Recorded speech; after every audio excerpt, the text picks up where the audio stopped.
Pembuktian Mas, pembuktian God.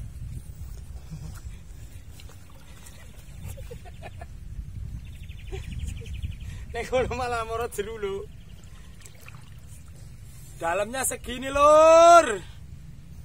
Tapi ya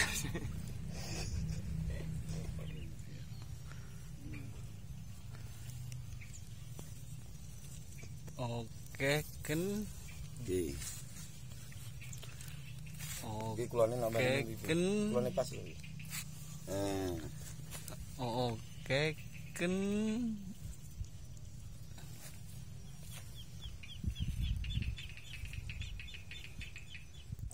Assalamualaikum warahmatullahi wabarakatuh. Alhamdulillah wa syukurillah wa nikmatillah wala haula wala quwata illa billah. Posisi hari ini saya sedang ada di lahan bocah belajar tani. Ini saya di tengah-tengah bedengan dan ada tanaman semangka yang bersebelahan. Ada bawang merahnya. campur. Jadi campur dalam satu kotak.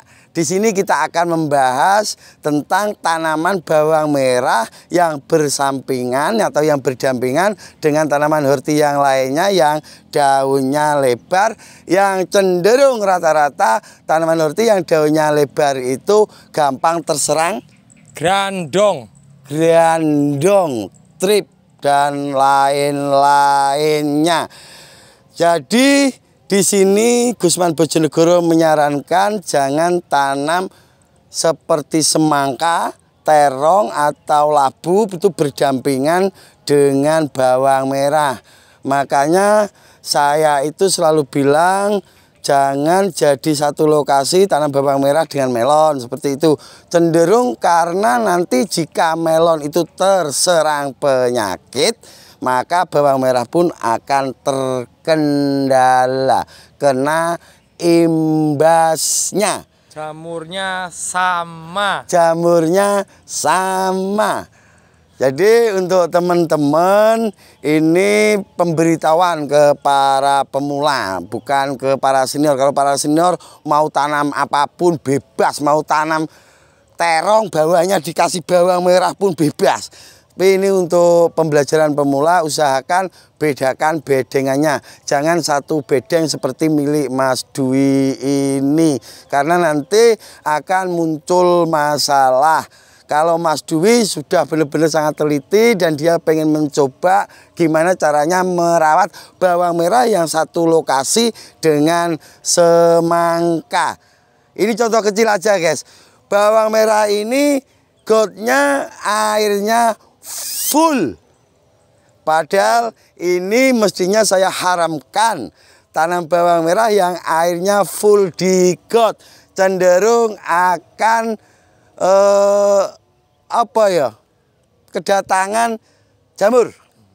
Itu kalau tanah terlalu lembab. Saya yakin bedengan Mas Dwi ini terlalu lembab karena tujuannya memang semangka itu jika kekurangan air keriting, jadi dia butuh air, makanya air di got tidak dibuang. Ini alasan Mas Dwi air di got tidak dibuang. Padahal kedalamannya 1 meter lebih. Padahal kedalamannya ini 1 meter lebih bedengannya Mas Dwi.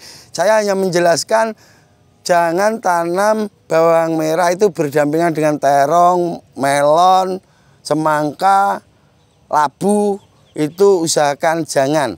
Mas Gusman, ada tetangga saya itu tanam melon atau labu bersebelahan dengan bawang merah. Bawang merahnya bagus, melonnya juga bagus. Satu kata Mas itu. Apa? Bejo. Maksudnya gini, nanti jika melon itu ada masalah, nanti juga akan berimbas ke tanaman kita. Seperti itu loh guys maksudnya. Kenapa Gusman melarang itu, tujuan melarang itu di situ. Karena nanti tanaman bawang merah kita itu akan kena imbasnya jika tanaman labu, terong atau melon itu terserang jamur. Kalau melonnya itu sehat, ya bawang merahnya ikut sehat. Jadi akan ada imbas kurang bagusnya untuk tanaman bawang merah. Jadi di sini saya hanya sedikit menjelaskan Ini bukan tumpang sari guys, cuman satu petak, beda bedengan gitu aja. Ada tanaman bawang merah dan ada tanaman semangka. Semangkanya butuh air, sementara bawang merah itu butuh kering, butuh kesat, tidak lembab. Dan sering saya katakan, bawang merah itu butuh air, tapi tidak suka air. Dan kalau mau diartikan sendiri, saya yakin dengan menggunakan perasaan bisa. Butuh air tapi tidak suka air. Jadi butuh diairi tapi dia tidak suka kondisi seperti ini loh. Tidak suka dengan kondisi seperti ini, tidak suka. Seperti manusia juga. Jadi butuh pasangan tapi tidak setiap hari kemana-mana bawa pasangan. Ya wes gitulah. Jadi ini sengaja air di got. Air di got itu tidak dikurangi sama Mas Dwi karena memang semangkanya ini butuh air. Beda dengan bedengan Mas Dwi yang sebelahnya itu juga sangat tinggi tapi tidak ada airnya. Karena jarak tanamannya Mas Dwi, jarak akar tanaman dengan air itu hampir 50 cm. Lebih. 50 cm lebih, 70 cm. Dan tanamannya sangat luar biasa bagus. Dan sedikit penjelasan Mas Dwi kenapa ada terong, ada semangka, ada labu dan ditanam bawang merah. Tujuannya Mas Dwi apa? Monggo dijelaskan biar viewer Gusman Bojonegoro dan viewer jenengan itu tahu. Karena pada dasarnya viewer Gusman Bojonegoro itu juga viewernya bocah belajar tani. Monggo Mas. Oke, terima kasih, saya jelaskan sedikit. Jadi kenapa saya tanam semangka, tanam bawang merah, tanam terong, dan tanam labu dalam satu lokasi yang saya rasa tidak ada pembatasnya, hanya beda bedengan saja. Itu yang pertama. Untuk kali ini saya tidak tanam bawang merah itu dengan volume banyak. Itu satu. Karena ini untuk uji coba. Kalaupun nanti ada ibaratnya tidak diberi rezeki, gagal karena kesalahan faktor tentang tanam yang bertumpuk-tumpuk seperti ini, itu saya tidak banyak merugi. Itu pertama. Yang kedua, saya uji coba pengen tahu bagaimana kualitas kita dalam melakukan penelitian tentang olah lahan dan pertanian bawang merah terhadap tanaman-tanaman lain. Ini saja dulur, sudah terbukti dari ciri pola perawatannya sudah kelihatan bertentangan. Satu, bawang merah itu butuh jarak permukaan air dengan ujung akar itu yang cukup jauh atau rata-rata 50 cm. Sedangkan untuk semangka tidak bisa kita jauhkan dari air untuk di lahan saya. Kalau kering? Puret, tidak berkembang. Puret itu Keriting. keriting. Kalau terlalu panas juga bisa bule, Mas. Kalau terlalu panas Bisa bule. Bule. Untuk penanganannya Mas, untuk penanganan spray semangka sama bawang merah itu ada bedanya enggak? Perbedaannya hanya satu, kalau kita lakukan penyepraian semangka itu tidak serta-merta seperti bawang merah yang setiap hari bisa kita spray. Karena semangka itu daunnya juga sensitif. Kalau kita lakukan penyepraian katakanlah fungisida atau insektisida lebih saja dari rekomendasi pabrikan, bahkan sama dengan rekomendasi pabrikan saja bisa gagal atau bisa terjadi masalah dengan daunnya. Itu kalau semangka. Beda dengan bawang merah, itu agak sedikit kuat terhadap paparan fungi dan insek. Itu yang pertama. Yang kedua, kalau kita lakukan tanam itu semangka dengan bawang merah di waktu yang bersamaan atau selisih hanya 1 minggu atau kurang dari 1 minggu, saya pastikan habis diserang grandong untuk bawang merahnya. Karena semangka itu di daun pertama, daun dari benih pertama, itu sangat disukai oleh grandong. Hampir 100% tanaman semangka saya, daun pertama yang belum membentuk telapak tangan, semuanya ada grandongnya.